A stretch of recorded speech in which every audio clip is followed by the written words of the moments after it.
Business at the busy Koja Matatu terminus came to a standstill today after Lina and Linkana Matatu sacco operators downed their tools to protest what they termed as threats against their parking space.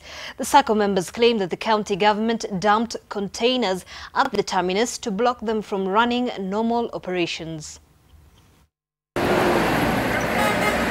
This was the situation at the Koja Matatu terminus mid-morning. Angered by a move blamed on the county government, Matatu operators plying the Limuru route retaliated by causing mayhem, setting tires ablaze, barricading the busy road. Their vehicles parked bumper to bumper, a sign that the day's main business was to safeguard their terminus, leaving passengers stranded, with most opting to postpone their travel plans. Nimetafuta gari ya kwenda nyumbani, nimekosa. Hii ni kazi yetu, tumekuwa tunategemewa nyumbani.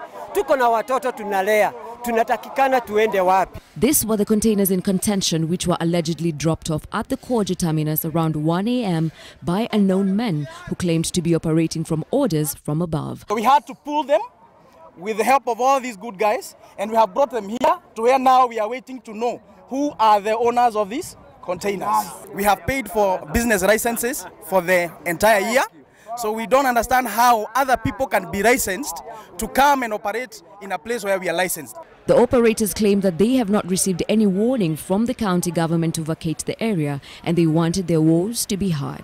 They are saying they are mighty. They were here at night and they told us we will see who is mighty than the other.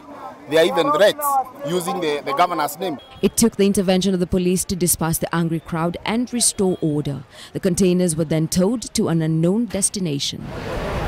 As business resumed within the Koja Matatu termini, the Matatu operators are still yet to know their fate with the county government. Helen Aura, NTV.